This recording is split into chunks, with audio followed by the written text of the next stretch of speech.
Menurut aku, tindakan kekerasan seksual itu perilaku yang rendah gitu. Apalagi kalau misalkan tersangkanya atau pelakunya itu melakukan itu tanpa ada rasa bersalah, tanpa ada rasa dosa. Of course, there's no other words buat describe kekerasan seksual selain negatif. Dan mungkin kalau misalnya di Indonesia sendiri, kekerasan seksual masih dikonsider as tabu ya, bisa dibilang. Jadi, I think those are the two words yang bisa perfectly describe the situation yang buat di Indonesia sekarang.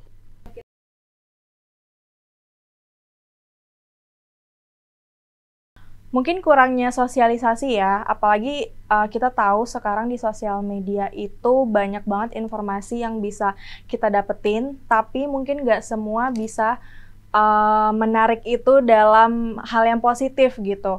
Apalagi mungkin kalau di sosial media itu banyak yang menampilkan konten-konten berbau kekerasan seksual, tapi mungkin dibikin bercanda dan itu membuat orang-orang itu merasa nggak berdosa gitu, merasa nggak bersalah atas tindakan kekerasan seksual. Of course, social awareness sih, yang bisa dibilang social norms dan social awareness yang sangat kurang. Dan itu mungkin might be the largest factor kenapa sampai sekarang kekerasan seksual masih marak terjadi. Apalagi if we're looking at data, banyak banget dari kemarin kasus-kasus yang terjadi di public transport ataupun ya open space. Jadi kekerasan seksual ini bukan sesuatu yang istilahnya bisa di-encounter di close space saja, tapi pada kenyataannya adalah sekarang banyak banget yang udah terjadi di open space dan public spaces gitu, seperti Transjakarta dan sebagainya. Jadi social normsnya itu sih dan social awareness-nya itu yang masih dibilang sangat kurang, dan makanya itu menjadi satu alasan kenapa masih marak banget faktor kekerasan seksual itu sendiri.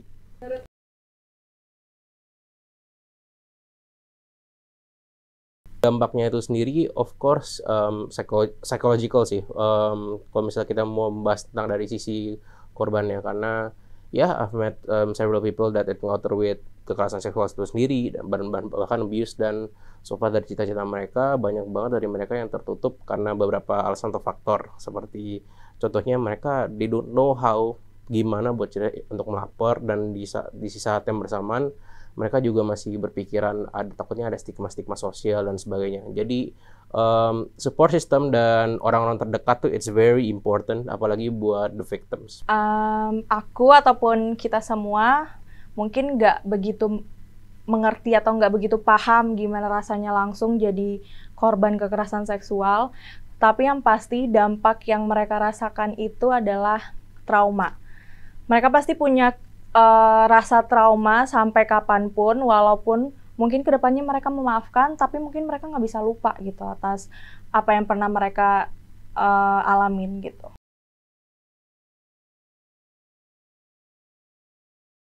Pada realitanya kan kita nggak tahu ya gimana hukum di Indonesia itu apakah adil atau tidak. Ya mungkin itu nggak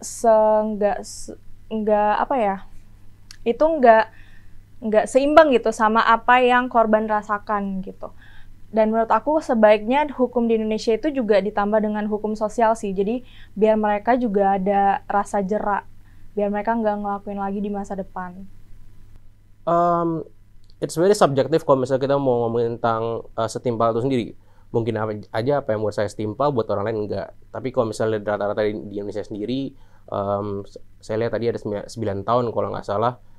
Tapi menurut saya kalau misalnya bilang setimpal ya kayaknya masih kurang gitu ya kalau misalnya bilang setimpal. Karena di luar sendiri seperti contoh dari US itu kan up to 20 tahun, ataupun di negara-negara lain kalau nggak salah seperti Finland itu mereka bisa sampai life imprisonment. Jadi bisa sampai seumur hidup. Jadi kalau misalnya dibilang setimpal ya menurut saya masih not really.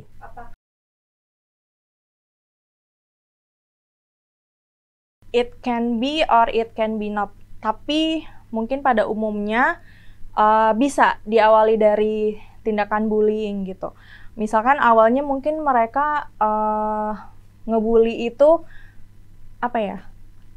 Karena mereka mungkin ngerasa keren atau merasa senang dengan tindakan bully itu, sampai akhirnya karena mereka terbiasa ngebully ya nggak menutup kemungkinan sih mereka juga akan melakukan kekerasan seksual. Bahkan pelecehan pun sebenarnya juga masuk ke dalam kekerasan seksual sih. Of course, kalau misalnya kita melihat apakah bullying bisa jadi cikal bakal, yes tentu saja. Karena who doesn't like dominance sih? Orang-orang pasti suka dengan dominance, orang-orang suka dengan power. Dan power itu sendiri, dominance itu sendiri kan juga alasan kenapa kolonialisme terjadi. Kalau misalnya kita lihat dari anak ilmu politik ya, ya that's the main reason. Tapi kalau misalnya mau melihat apakah bullying bisa menjerumus ke kekerasan seksual, of course tidak menutup kemungkinan sama sekali.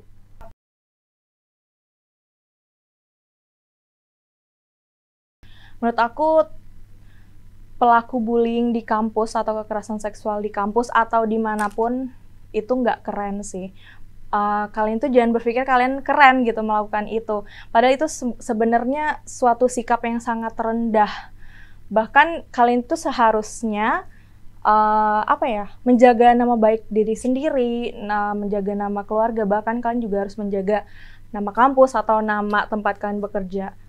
Intinya, untuk pelaku kekerasan seksual, menurut aku itu tindakan yang sangat rendah, sangat menyebalkan, dan juga sangat nggak bisa dimaafkan.